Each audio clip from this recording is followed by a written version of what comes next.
Mrs. Inc. is about to be in the truck. Mrs. Freedom here in a minute, so she's probably going to be jumping in. You're going to hear that. Just heads up. They have weaponized technology. You know, the screw tube now dictates what is true or false, what's misinformation or disinformation. My other channel, they've obviously given me 2 strikes for disinformation. One, for saying if something exists, in the sense as I'm not a scientist, I don't know.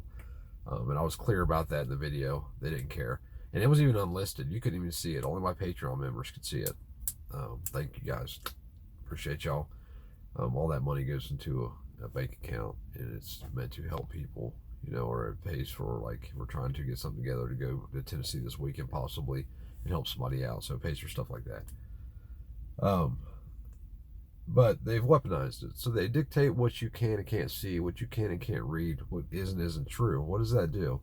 It controls your thoughts. And it may not control your thoughts in the sense of robotic, like they're controlling my thoughts. But if you cannot read something to know the information is there, then you cannot think about it. You can't process that information. And that's what they want. They want you to only just see their view. And it will continue to get worse. You think it's bad now? Wait till next year. I suggest that everybody gets moving. We are getting moving. You know, here's where we're at right now. Today, we have nothing. We have our house that we can, we make our bills. We live, I don't want to say we live week to week, because, we don't. Like, it's not like we're at zero every payday. But we by no means have money saved up.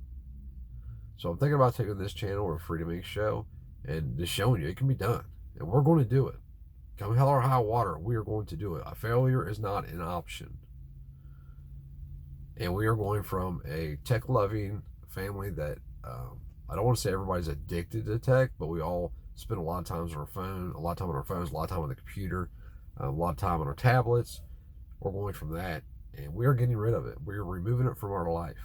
Because where I go to in the next 6 months, I doubt there will be tech available there. That's what I would like. I want to, maybe I have to drive down the road to upload videos if I decide to do that. I don't know. I may just drop off at YouTube. I don't know. But it's coming, people. If you're in the city, they're going to control you. Definitely. At least you have a possible way out if you can get far enough out. You need to get somewhere to where your neighbors don't care about what you're doing. The people in the town don't care what you're doing as long as you are not bothering them. And not just the people, but the police. The police especially. So how do you do this? I don't know. I'll tell you what I want to do. I want to find some land. I want to go talk to everybody that lives around that land before I purchase it. I want to go talk to the police department and see what their stance is on certain things and make our decisions from there. Talking to my cousin, this could potentially move faster than what I thought. We was shooting for 4 months, and we have about 100 days left in that 4 months. A couple days more than 100 days, so 3.5 months, whatever. Maybe even faster than that. She's going to come over in the next couple days. It's maybe tomorrow. Check it out. Tell us about what it's worth, what exactly I need to do, and we're going to go from there. We're going to make it happen. I don't know anything about growing or anything. That's not my department. I know a lot of people can grow some stuff, but that ain't me. I've never been into agriculture in any form. Not even buying agricultural products from people. But that's what we're doing, and I think you should too. I'm not saying that because I think what I do is the best thing to do. I'm saying that because if it fell apart today, if one cog of the machine came out, what would you do? How would you live? Where we live at was a death trap. There's no way to protect it. There's no way to protect my family. Realistically, there's no way to protect what we own. It's time to get away. It's time to go to the middle. It's time to go to nowhere. And I don't know where nowhere is at, but I'm about to find it in the next few weeks. I'm going to spend some time, a lot of time on the net, surfing the net, trying to find some land for sale. You can still find, everybody out there is about to get a stimulus check. Everybody. If you don't take that stimulus money, You didn't even have to file taxes last year, and there's a waiting for you to get stimulus money. They sent me a damn letter in the mail trying to send me more money.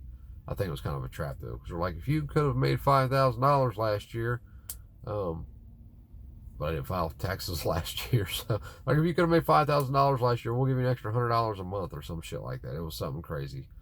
Like, yeah, I'm tossing it in the trash. I don't need any free money. At least the money I have now, I'm getting now was from an insurance. Insurance. It's not a socialist plan. It was an insurance plan. Not justifying it. So I'm probably not going to go back to work here. I might. I don't know. It just depends. Depends on how fast it goes.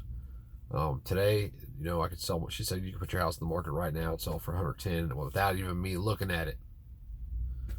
But we want to get as much for it, obviously. And number two, the deal was, if you remember, when I moved in my house with my mother, the deal is that when we sell it, she gets half the money. So I want to live up to.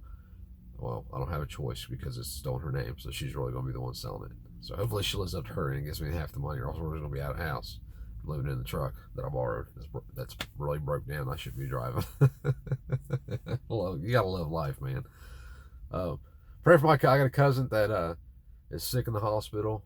I grew up with him. He's a year older than me, but he had pancreatitis, and I guess he let it go so long, which they said they don't know how he was, dealing with the pain, but it was probably, pills. But he is in real bad shape in the hospital right now, and that's not looking good. They said that, they don't think he's going to make it. There's not really much they can do for him. So pray for Jeff, my cousin, if y'all don't mind. Just that he's in peace, Hopefully he found it. Hopefully he came to it. It's not even about finding peace, because I'm not at peace, but I have found peace with, the day will come where I will no longer be here. My goal is to make sure that my kids have it as comfortable as possible before then. Not comfortable, but, I don't want to leave them in a mess. Leave my wife in a mess. I don't know, guys, but have a good day. That's what's going on. I will keep you updated. Probably going to go to Free Mix Show and do it on that channel, because they're attacking. You just can't talk anymore. You can't even say what's on your mind. It's fucking insane. I would have never thought in the United States of America, the freest country in the world, they've told us our whole lives, that you could be arrested for merely producing artwork. It's an absolute shame.